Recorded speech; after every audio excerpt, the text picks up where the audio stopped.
Welcome to a new test and teardown video. This one is a KLEMT type AT200M. It's actually an antenna tester. So it's an antenna test for impedance and stuff like that. So there's an oscillator where you set the frequency and then it will measure the impedance of the antenna. Isn't that just amazing? It is about 1958, so it's quite old, and it contains both transistors and tubes. So this is the mains input, and you can connect a loudspeaker and the antenna ports. And I guess there is a protective casing or front panel or something you could lock in here, and this is missing. And here's the 0 ohm. It's actually quite heavy. So the tuning, oh, look at that dial, isn't it just fantastic? So this one rotates, it's geared. See, when I turn this, I can change the megahertz. So it covers all the way from about 47, the manual says, but okay, I can see this is 45 to 200 megahertz, 220 even, yeah. And here you can go different microvolts, millivolts, and so this is probably the, here it says volume. I don't know exactly what that is. P2G, yada yada yada. And then house. Well, anyway, I don't think I'm going to power this up because it's just going to blow the fuses, because this is in a really bad shape and there's no need to blow up stuff. But what we want to do is try and open it and see how can we get in here, because what I see, something sticks out this side. And again, how about this connector? Maybe we should remove the knob first and then try to unscrew the 4 screws, and then we'll probably be able to get in here, right? This is a little bit of a surprise. See here in the back, there was a lid and battery compartment. Really? But it contains tubes and stuff, so how is that? I don't know. How does this work? Really? That's quite interesting. And we got some fuse. Aha, so this is how you change the different voltages. You just put the fuse 220 or 110. So that is the mains input. Oh, lovely. Wow. We got a screw here, and what is that doing? I really don't know how to disassemble this thing yet. Well, I'm just gonna take out these 4 and see what happens. You gotta see this. Look what I found inside. This is really old. I'm sorry I didn't see anything written on this. This could have been fun. Oh, look at that. Is a beast. So what is the point? There's some pointy thingy here, and this is where this goes. Aha! There used to be another kind of connector here, and that was probably connected to that one. Weird. And this is the mains input, some really thin, flimsy. Is this approved for 200 volts? Are you kidding me, man? This looks dangerous. Got some. Aha, so there's probably another cell in here. And then I don't know. What have we got here? We need to open it a little bit more. This is getting more and more interesting, yeah? So there's a speaker. Fantastic. How are we gonna get in? It is getting more and more fun to open this So yeah, definitely I see some tubes. Lovely. And this is flimsy metal. Very powerful magnet on the loudspeaker. So this is probably, okay, so this is the speaker cable here on the back. So we can actually, okay, so the speaker thingy we can take away. And this, oh, ooh. So this connector, this may be external speaker. So this is the audio transformator for the audio output. Interesting. And this is the mains input. Can't believe it, this thin wire. So what is going on here?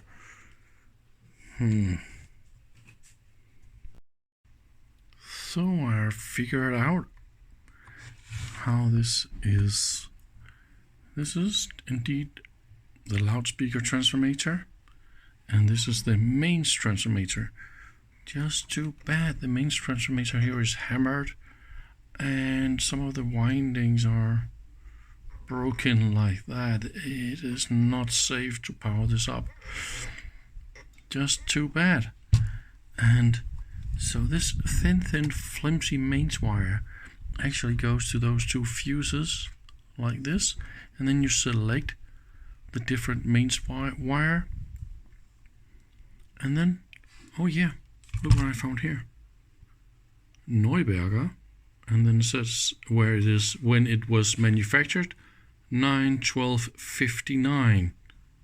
So this is 59, and also on this capacitor, see, 1259, you see it down here. So definitely this one is from 59.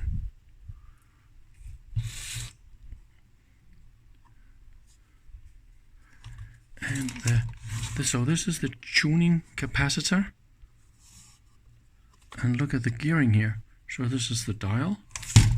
Ooh. Oh, maybe we can hold it like this so we can see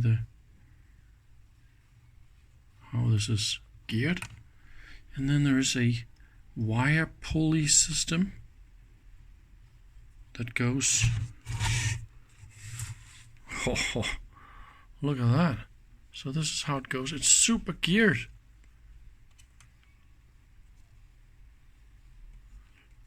All the way around here to handle the scale. Aha! So this gearing here is geared again in here in this trimmer capacitor. There's another gear probably in here, because this one can go quite a lot of times around and around and around. See? It just continues and continues and continues. So what exactly is inside the magic tuning? We also got some really dodgy capacitors. Look at that. Ooh, yoik. Definitely not safe to power this up.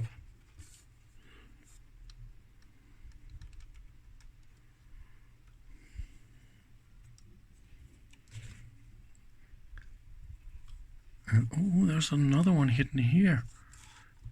So this is probably the oscillator.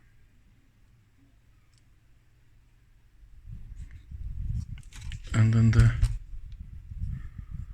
yeah, it's full of diodes as well. OA159. I saw a few other diodes and stuff. Early germanium. So that's probably a good idea to put a capacitor in parallel with the meter, so it's not gonna go too aggressive around. So yeah. So that is what this contains. 2 transformators, a selenium bridge, probably AC voltage for all the filaments, and then there was another, an OA150. So 2 diodes so far found. But where's the last one? Maybe we got, oh yeah, maybe we got some parts in here as well, right? Nope, not really. Oh, we can also have a look in here. Oh, we got some more funny stuff in here, but I really want to know about this tuning. There's probably another gearbox in there. So let's look at the tube collection for DF96 low voltage filament Pentodes. So the 4 here, there's for low signal, low power. And one of them here is actually a little bit more powerful. A DL96, also a Pentode for low voltage. A single cell filament, so you can definitely drive these tubes off a single cell battery, 1.4 volts. So that is actually pretty cool.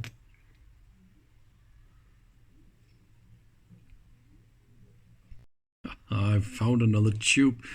Oh, that is lovely. Look at that super nice tube in here. Super shielded. That is definitely the oscillator. Special stuff. Nice. So here in the side panel with the antenna connectors, I find something quite funny. Somebody been modifying this quite a lot. See, wire's been moved. Nothing is connected to this connector, but this is the antenna input, and it goes up here. So there's a resistor to ground, 220 ohm, and a capacitor, and then we go to the oscillator and detector circuit. But then something happened to this diode. And then it goes, I don't know, around here, right? But it's beautiful made with this little box. There was a little lid here for the oscillator parts. And the oscillator tube. The feed-through capacitors, really good quality.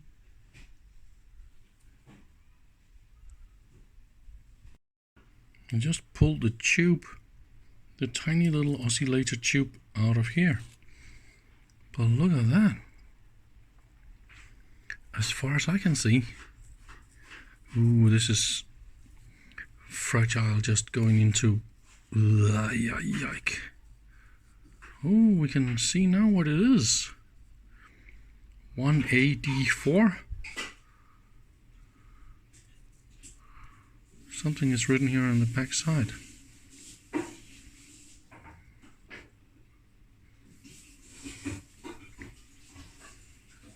UVF04 517. I don't know what that is, but this is definitely a super cute tube, and one of the signals is kind of connected to the shield of this tube. That is a little bit interesting, because that was in here and it was isolated from that. And those two wires that were down here, and then a little bit interesting. I'm definitely going to Google this tube. Also, are you prepared for a surprise? I am now inside this. So there was a shield around here. Okay, you gotta see this.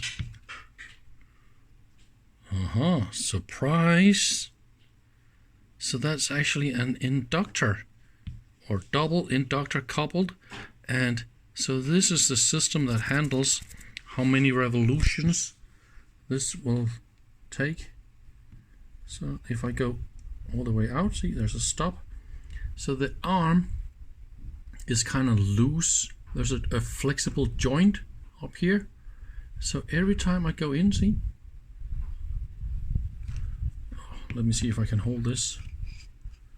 Let me just go all the way in. So now you can see. Isn't that just amazing? So a variable, a double variable inductor. That is definitely a keeper. This is a super funny unit. I love it. Very well made. That is a surprise. I was so much expecting just a double-decker capacitor. But oh no. This is a lot more nice.